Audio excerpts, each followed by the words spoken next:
म्हशीचं शेण इथं म्हणजे त्याला एवढं सुख लाभल मुलीकडनं का बाई. तर राम राम मंडळी, स्वागत आहे तुमचं आपल्या नवीन यूट्यूबच्या ब्लॉगमध्ये. ब्लॉग शेवटपर्यंत बघा आणि चॅनलला सबस्क्राईब करायला विसरू नका.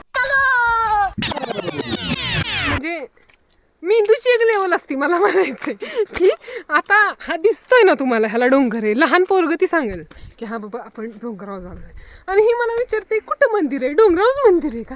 नाही, आता ह्याच्यासाठी सपाटीला मंदिर बांधता आणि डोंगर जोडून नुसतं वरती जाऊन गवत खाता. म्हणजे काय लॉजिक आहे? ह्या अशा प्रगत मुली शिकली, प्रगती झाली, हे त्याचं लाईव्ह प्रूफ आहे. म्हशीचं शेण इथं दिसतंय म्हणजे म्हस एवढ्यावरती जाऊ शकते, पण आम्ही नाही जाऊ शकत. माझी तर हितच बॅटरी लो झाली. एनिवेज, हा असता जरंडेश्वरचा डोंगर.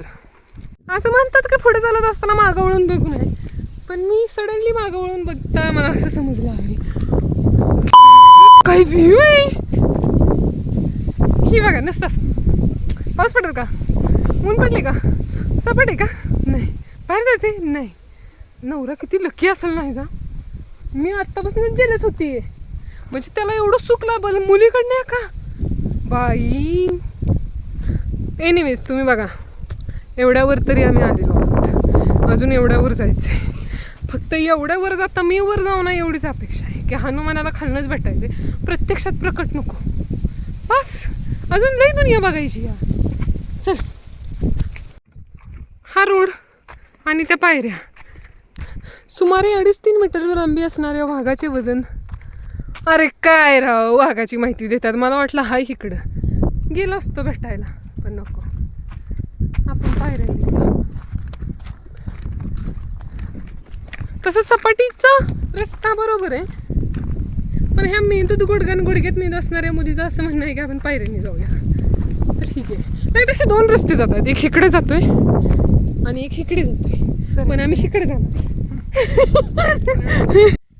हिची बॅटरी आत्ताच लो झाली, तशी तिच्यापेक्षा जोरात माझी होती, पण ठीक आहे.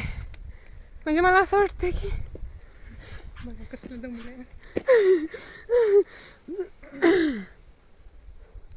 आय थिंक सो मी वरती पोचले. माझं पाय आत्ताच एवढं दुखायला लागले ती.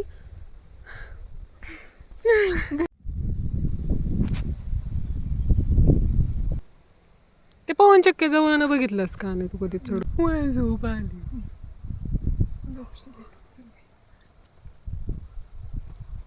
दोन सुंदर सुंदर फुलं एकाच ठिकाणी भेटल्यावर फोटोशूट तर व्हायलाच पाहिजे. म्हणजे व्ह्यूच एवढा सुंदर होता ना, तर चढता चढता त्या वेळेचं भानच राहिलं. कुसळ घेऊन आली येताना आणि ती काढत बसली.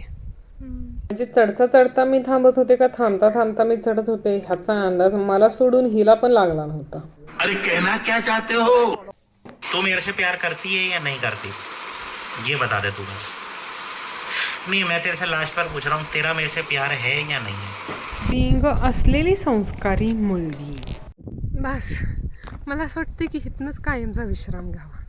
ते बाकी सगळं सोडावं मंडळी. व्ह्यू कसा आहे, व्ह्यू कसा आहे, व्ह्यू कमेंट सेक्शनमध्ये नक्की सांगा.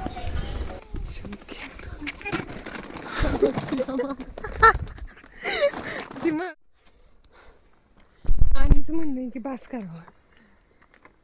माझं पण म्हणणं आहे बास कसं करून चालेल. सुरुवात केली तर शेवट झालाच पाहिजे. अर्ध्यातून माघारी येण्याला अर्थ काय? लिटरली हा फक्त I think so I am the half of the bottle. I am the half of battle, but not that. Like I think अजून खूप असेल आणि मला ते चढावंच लागेल. घरी कामाने तेवढं कामाला नाही. लेकिन ये साला कर क्या रहा है यहाँ पे?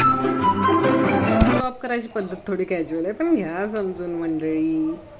इतका भारी नेचरचा व्ह्यू होता की असं वाटत होतं दृष्टीपटलावर ह्याचा वॉलपेपर छापूनच टाकावा. Yep, that's me. जिथं फुलं तिथं होणार थोडं हळदुलं. तर मंडळी आजच्यासाठी एवढंच. भेटूया नेक्स्ट ब्लॉगमध्ये लवकरच. ब्लॉग कसा वाटला हे कमेंट करून सांगायला विसरू नका. ब्लॉग आवडला असेल तर लाईक शेअर सबस्क्राईब करून टाका आणि आपल्या यूट्यूबवर जरा तुमचा सपोर्ट दाखवा.